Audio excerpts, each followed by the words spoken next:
semuanya, perkenalkan nama saya Nanti Ayuwan Aulianti, nomor absen 24. Jadi pada kesempatan kali ini saya akan membahas tentang etika bisnis konstruksi.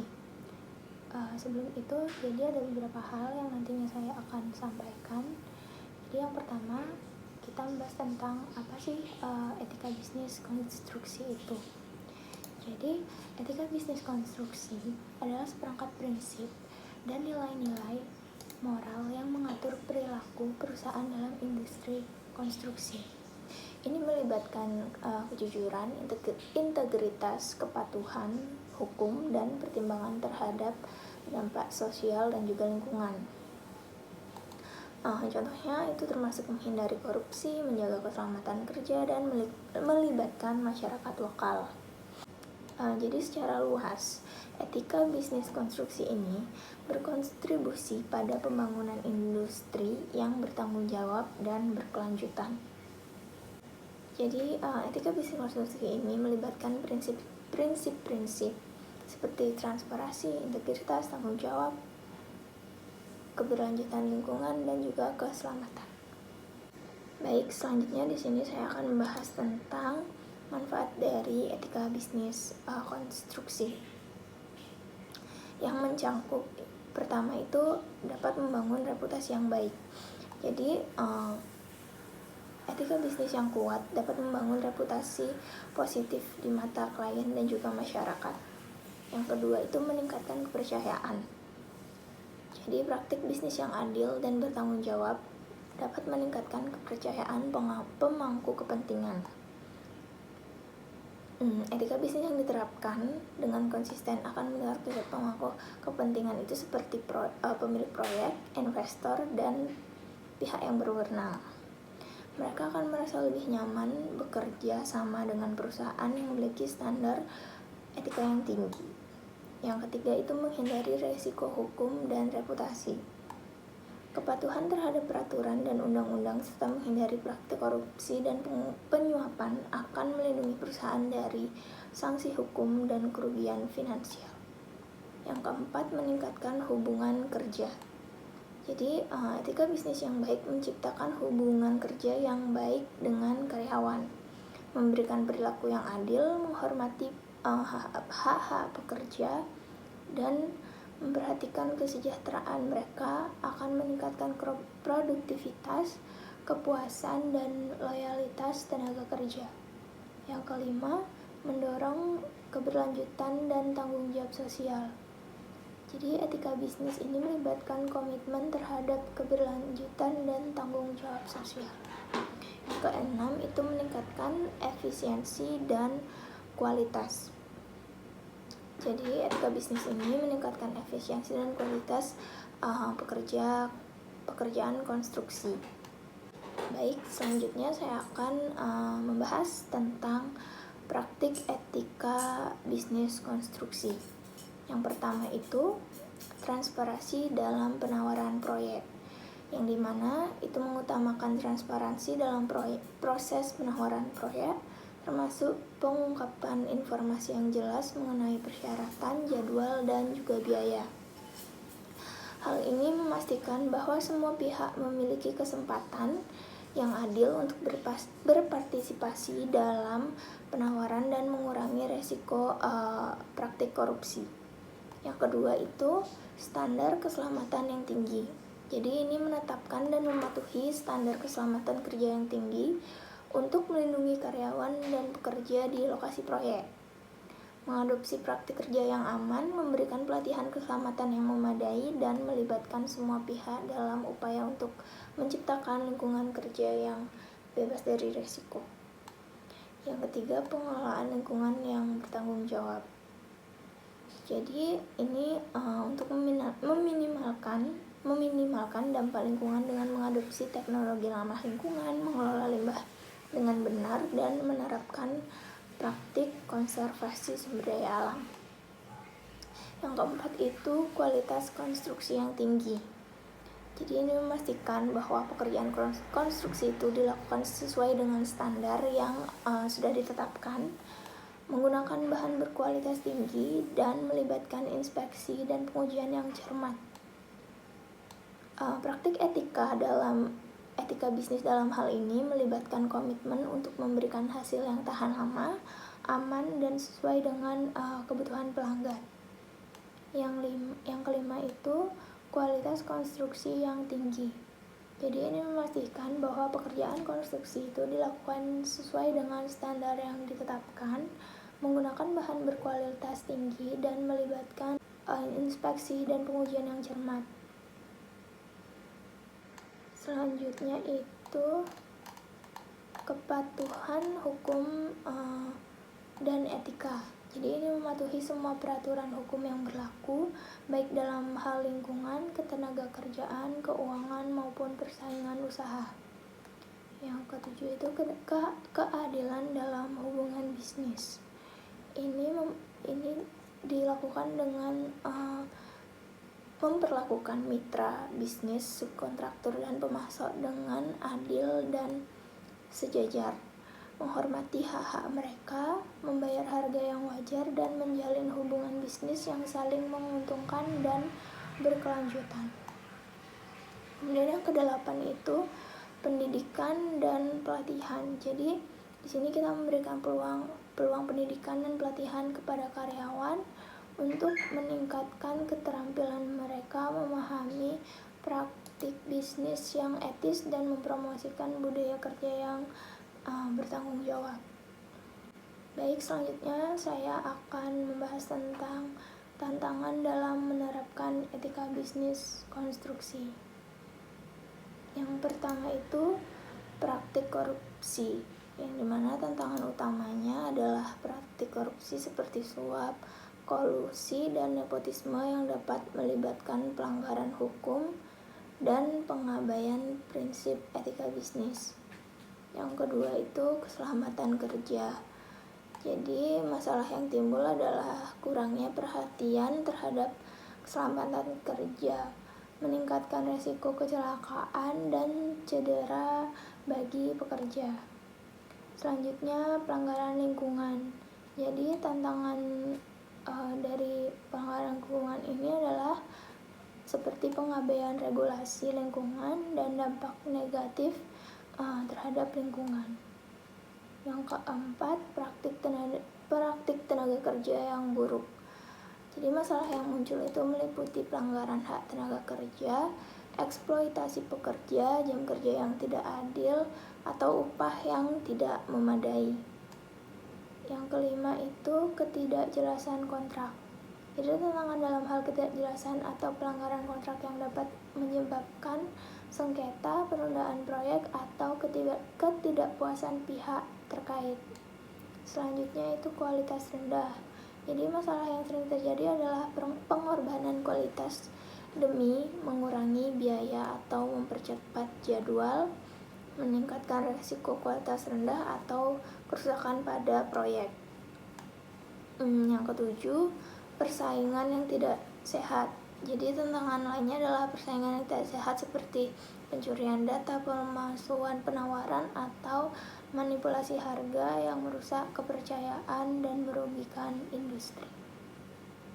Baik, selanjutnya saya akan membahas tentang apa sih yang harus dilakukan sebagai pemilik perusahaan konstruksi terhadap etika bisnis konstruksi itu sendiri. Yang pertama itu kita memiliki kebijakan etika bisnis.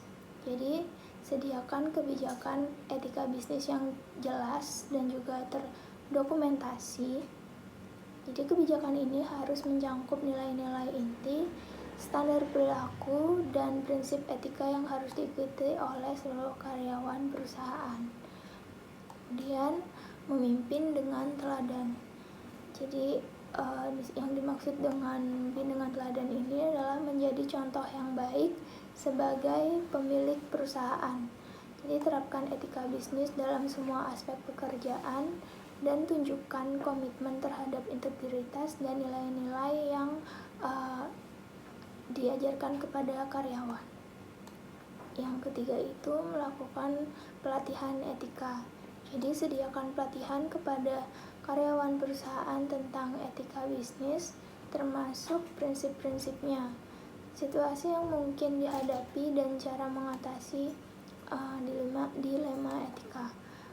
Kemudian dorong kesadaran akan pentingnya etika dalam bisnis konstruksi. Yang keempat, memiliki sistem pelaporan pelanggaran. Jadi buatlah mekanisme pelaporan yang efektif dan aman untuk karyawan dan pihak terkait melaporkan pelanggaran etika. Pastikan ada kebijakan perlindungan pelapor dan perlakuan yang adil terhadap laporan yang masuk. Yang kelima, audit dan pengawasan. Jadi lakukanlah audit secara internal secara berkala untuk memastikan kepatuhan terhadap kebijakan dan prosedur etika bisnis. Dan pastikan juga ada sistem pengawasan yang efektif untuk memonitor aktivitas perusahaan dan mencegah pelanggaran. Yang keenam, kolaborasi dengan mitra yang etis.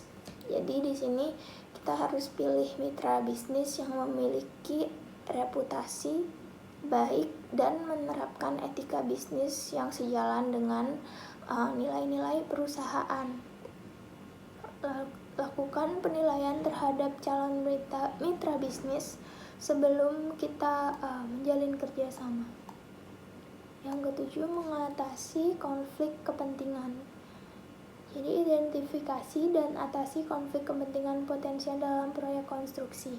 Pastikan bahwa keputusan bisnis diambil berdasarkan pertimbangan etika dan tidak mempengaruhi integritas perusahaan.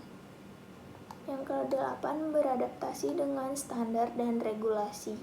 Jadi tetap mengikuti perubahan dan perkembangan dalam hukum, regulasi, dan standar industri terkait etika bisnis. Pastikan perusahaan selalu mematuhi standar dan peraturan yang berlaku. Baik, selanjutnya saya akan membahas tentang etika bisnis yang harus dilakukan sebagai karyawan. Jadi ada beberapa poin. Yang pertama itu integritas. Jadi yang dimaksud dari integritas ini adalah jadilah jujur dan konsisten dalam semua tindakan dan keputusan. Hindari praktik-praktik yang tidak etis seperti penyuapan, korupsi, atau penyalahgunaan kekuasaan. Yang kedua itu profesionalisme. Jadi lakukan pekerjaan dengan tingkat profesionalitas yang tinggi. Hormati jadwal, tenggat waktu, dan peraturan yang ditetapkan oleh perusahaan dan proyek yang sedang dikerjakan. Yang ketiga itu tanggung jawab. Jadi pertanggungjawaban tindakan dan hasil pekerjaan yang sudah kita lakukan. Pastikan bahwa pekerjaan dilakukan dengan kualitas yang baik, sesuai dengan spesifikasi dan mengikuti standar keselamatan yang berlaku. Yang keempat, menghormati hak asasi manusia. Perlakukan semua orang dengan hormat dan adil, tanpa memandang ras, agama, gender, atau latar belakang lainnya. Jadi hindari diskriminasi, pelecehan, atau tindakan yang merugikan orang lain. Yang kelima itu transparansi. Jadi berkomunikasilah dengan jujur dan terbuka. Sampaikan informasi yang relevan kepada pihak yang berwenang, klien dan rekan kerja dengan cara yang jelas dan akurat. Yang keenam, menghindari konflik kepentingan. Jadi, hindari situasi yang dapat menimbulkan konflik kepentingan antara pekerjaan dan kepentingan pribadi. Jadi, kita harus bisa memisahkan antara kepentingan pribadi kita dan juga kepentingan dari pekerjaan. Jika terdapat konflik potensial, laporkanlah kepada atasan atau pihak yang berwenang. Yang ketujuh itu menghormati kesehatan dan keselamatan. Jadi ikutilah prosedur keselamatan kerja yang sudah ditetapkan dan gunakan peralatan pelindung diri yang sesuai.